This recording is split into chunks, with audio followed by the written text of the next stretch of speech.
coming off a big win. I thought our guys went out to California and did the things we intended on doing.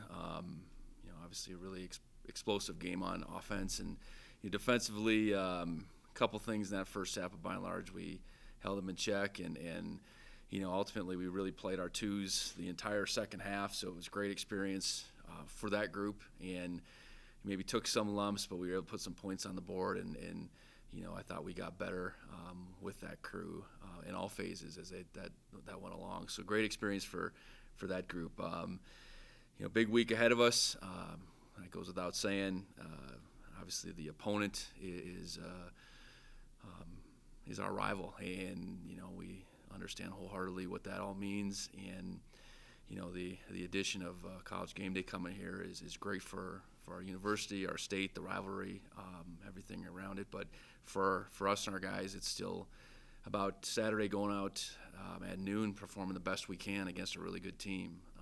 We have to have a great week of preparation. I don't think we have to do anything out of the ordinary, but we have to play really well. And that's why I felt like we needed to take a step on Saturday. And I thought that game did that for us. And now it's about practicing this week, preparing, and playing real well come Saturday. So with that, I'll open it up. Coach, not the first time you've experienced a game day back to, your wife Molly plus the photo of you and your family. What does that energy add to a football program come game day? Well, I know the exposure piece is huge. The energy here for Cat Grizz in our stadium, how much will it add to that? I don't know. I mean, I would imagine this is my first home game in the rivalry. I imagine the energy is pretty high anyways. So if it brings some more people out here, it'll dial it up a little bit. But the exposure, that's so hard to quantify. So thankful that it has gotten this position where they chose to come here and shine the light on the rivalry, on our conference, Bozeman, MSU, everything. It's going to be a great thing for our fans and our people. Just with when you had it in 2013 in Fargo, how does that? What kind of? I mean, you weren't a head coach then, but what kind of does that week? What are the? I guess responsibilities. I didn't feel like during that week there was a whole lot. It's been a while. It was 9 years ago. I think Tom Rinaldi came out and did a story during the week. It was set up downtown in Fargo, so I believe we brought our players down there on Friday, but it was a ways away from campus. Other than that, there wasn't a lot going on. I suppose we had some players do interviews. Coach Bull did some interviews, but ultimately, it's still about the game, and any chance to get the exposure that it'll provide, we'll take. And also, I think for our fans, I think it's a great opportunity to show what we're all about. I do think that, early Saturday morning, it's going to be cold and dark and all that, but I'm sure it'll be crazy out there. But otherwise, as far as I think added elements for our players and the coaches within the program, it didn't seem like it was a lot back then. I think it's been 3 years since Cat Grizz has been in Bozeman. I guess what does that kind of add having this game back here? Well, I think the crowd is on your side. I mean, whatever that percentage is, that the noise, the noise when you want it, the noise when you don't want it, I guess, that whole part is on your side. And, that's a huge element to playing at home, no matter who you play. And you dial it up on this game and you're playing at home versus in their stadium. I do think there's certainly a different feel. But at any rate, in either place, you can't let the moment get too big. It's still got to be between the white lines. The environment around you, I think you can feed off the emotion. But ultimately, if you can't focus on what's happening on any particular play, then all that is a bad influence. So, I think our guys have done a good job of playing within our home environment and letting it be an asset to us, and we will need it to be on Saturday. What sticks out about the Grizz offense? And if Lucas Johnson went out with an injury last game, what sticks out about them? Well, I think when he's played, they've been different. I think that's apparent. And his mobility, his experience. I think he's got the ability to throw the ball well. He's got the ability to throw the ball well on the run. When he hasn't played, they've looked different. I know their running back situation has probably settled now, and it's looked pretty good the last couple games with the production they've had there. I think they throw the ball to a variety of guys, so it's not a deal where you got to be pinpointed on this guy or another. When they're going, they're a good mix of running the football and play action RPO. And they've been able to play at a high rate in many of their games. And I think the common denominator in those games is Lucas Johnson's playing. And then defensively, they got O'Connell and Mono, a few standouts on that side. Yeah, it's an aggressive. The guys play so hard on their defense, and it's an aggressive form of defense to start with. And it's an attacking style. It's different than anything else that we see in our league, and I think that helps them, that they're kind of this standalone within our league as far as their scheme goes. But more than anything, their guys, I think they understand it. They play really hard. A guy like O'Connell is a tremendous playmaker within it. He's used a lot of different ways. I think certainly in a pass rush mode, he's tough to handle, but then he's doing a lot of different things as well. He's dropping the flat, picking balls off, flying all around. I think their corners are really good, so that allows them to play those front six in a lot of different ways. When you can play man-to-man on the outside and throw a lot of different versions of that front six at you, it probably looks way more complicated than it might even be. But no, they're good on defense, and that's been a consistent thing throughout the season, and it looks a lot like it did last year. And then special teams, I know they got some dynamic returners. Yeah. Malik and Junior especially. Yeah, starting with the kick return game, you look back at some of the old highlights that he's been here forever, it would appear, Malik Flowers, and he's been making those type of plays at really big moments. I think that's the one thing in my 2 years here, when he's come up with kick returns, it's been, at huge moments. And, so we have to be on our game on a kick cover game, whether that's Blake's ability to kick the ball, collectively with our ability to cover it and tackle it. And then punt return game, I know they've used different guys. Junior's been the primary guy, it would seem. He returned punts against us last year, and that was a part of the game that tipped into their favor for sure last year. So, we gotta cover. And I think since that first quarter of Weber State, I think we've done a much better job. We talked about it that week that we had guys in place, we just didn't make the plays. I think since that first quarter, which has been several opportunities, we've done a good job. But to say we have had a combination of their returners, I wouldn't say that's the case either. What are some of the biggest takeaways on or off the field, I guess, from last year's game that you kind of took into this one? Well, I think it goes without saying that the magnitude, what it means to the people in our state, is significant. I could tell that from the first day I got the job. I think it matters so much to so many, and it's all the small towns with split loyalties, families with split loyalties. It's all of that creates a rivalry like we have, and it's a great thing. We have over 40 players from Montana. I assume they do as well, and all those guys have towns they're from, and they probably have teammates on the other team in some cases, and to be on the right side of it matters.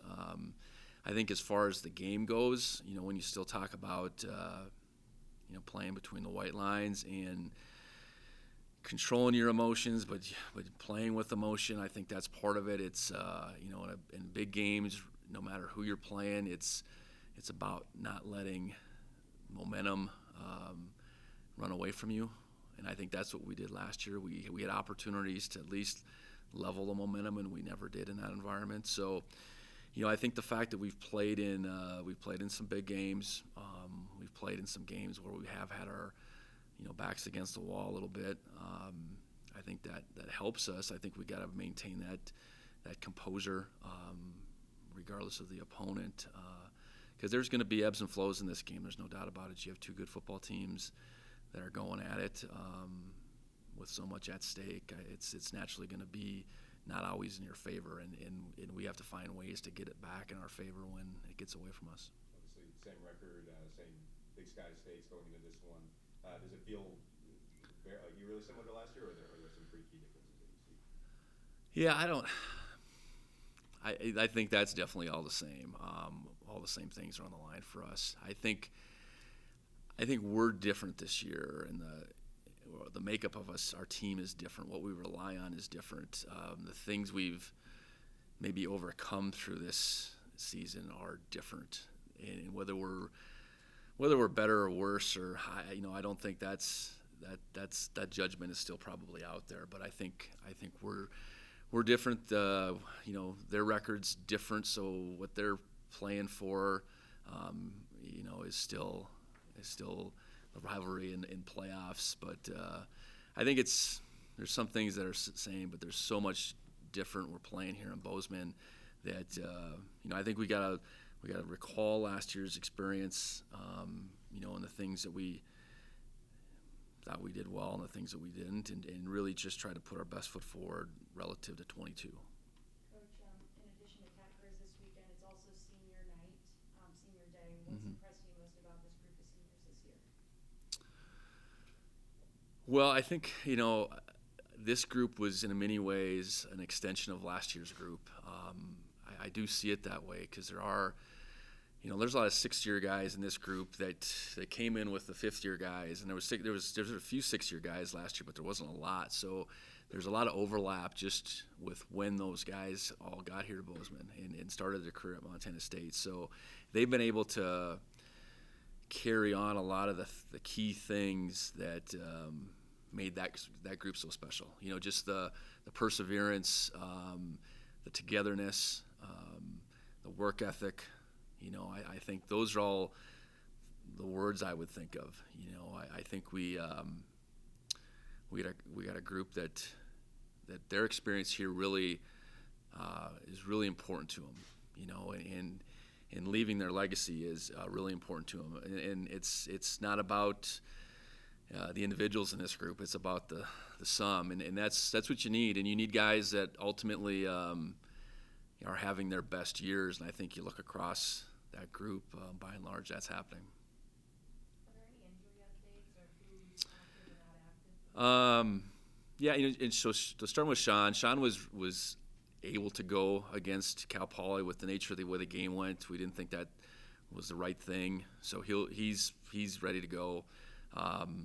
Lane is still on the mend. I know you guys saw Isaiah out there. Isaiah's making really good progress, and we'll kind of see where that leads us this week. I know offensively we didn't sustain any new injuries. On defense, Brody is coming along, and what that will mean for Saturday, I'm not quite sure, but he's coming along pretty well. And then Danny is as well. And David Alston is the one that did suffer an injury within that game that will be out for weeks, I guess, at this point. So yeah, we're doing all right on that front. I know Coy went out early, but Coy will be back ready to go in the game as well. How pleased were you to see Isaiah Ponce complete his first travel trip? I mean, he didn't suit up or anything. Yeah, that was our intention to keep getting him closer.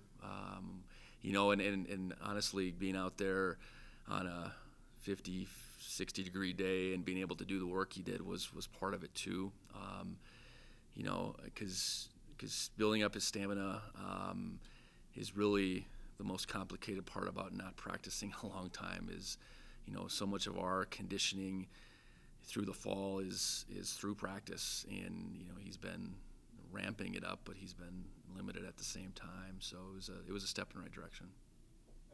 Kenny mentioned the defensive. Felt like the calls were getting in quicker, the checks were I guess, do you have any comment on that, and then just how the defense progressed from the end of the U game? No, I thought they played well, played confident. I know the one, they scored in two sequences in the first half. The first one was involved 2 trick plays and 3 plays. The throwback to the quarterback was a big gain. That's a good call, versus man coverage, which we were in on that play. And then, they scored on the fake reverse pass, I suppose it ultimately was. And we didn't stay in coverage on that. So a couple plays there. I know the later sequence, they complete a ball where, Simeon gets thrown to the ground, and, that's just what happened. I think that was maybe on a 3rd or 4th down, and then we get a little bit of a blown coverage on the next play. So outside of that, I thought we played fast. Like I said, we got pressure on their quarterback. We made it hard on Brosh. We tackled the football when it did, maybe get out in space a little bit. I thought our guys came out of that game with a sense of confidence, and that goes into, hearing a call, trusting a call, and going after it, to play after play. And I thought by and large we did that. I know you kind of talked to this on Saturday, but Marquis was named Co-Big Sky Offensive Player of the Week. I guess what you think of his performance? Well, I think the first thing is he got more opportunities offensively than he has in any other game, and he had some big holes to run through, and then he did what he can do. It's making a guy miss out in space, then it's looking really fast once he got in space. So I think it's been a process with him really making a transition from receiver to running back, really for the last almost 2 months, and that's it's much more than just running the football. It's you're learning a new position in tempo and where runs are supposed to hit, and let alone protections and those type of things. So he's been diligent about that, and when we've gotten him a couple reps here and there, it's looked good. But that obviously was the most reps he'd gotten, and he made the most of it. And then even though it was a co-honor, he did win National Player of the Week in the FCS. To have 2 Bobcats do that this year, what does that say about this offense? Well, we got some good guys blocking up front. We got a good scheme, I think, that the guys understand. And I think from a coaching staff perspective, we've been able to come in each week and say, here's what we have personnel-wise, and then this is going to be our best mode to attack this particular opponent. So, we're 10 games in, and we're over 300 yards rushing. It's come in all different forms. I think the first credit goes to the offensive line. That's been the steady hand. That's been the rock. And those guys have continued to get better. But then I think just our coaches putting guys in position, and then we have playmakers. I think it's, you look at the guys that have rushed for over 200 yards. It's Marquis, Sean, and Tommy, and then Elijah, Garrett, Lane have all picked up the pieces running the ball from the running back position as well, and we got some explosive guys in that group, and speed and being able to finish runs has been apparent, especially when you talk about the top 3 of those guys. Sorry, you mentioned Marquis transitioning to that running back role. I guess what kind of went into that decision, I guess, over the last 2 months? Well, I think he didn't join us till beginning of July, I think it ended up being, and so getting a real good read on what he could become that was a work in progress. He'd been a slot receiver. He'd returned kicks. He'd run the ball in high school. So I think we knew we had that in him, but that was mostly jet sweeps and those type of things. So I think we intended on using him in that role. And then when our depth became what it was early, okay, who's then your next best candidate to maybe hand the ball off to, and that's where it started. And but like I said, there's more to it than, okay, just go back there and we're going to hand the ball. There's footwork, there's timing, and he's been really good about, while not getting tons of game reps, continuing to get better at it, over the course of each week. So, credit to him. But he's talented, and I think I think we've all seen when he gets the ball in his hand, he's dangerous, and so it was good to see it happen on offense as opposed to just depending on those returns because, as you saw, they didn't kick one to him in that game. Coulter, do you have anything? I'll just call you here in just a sec, Bill. Okay, very good. Anything else, guys? No. Thank you. Thank you. Yep.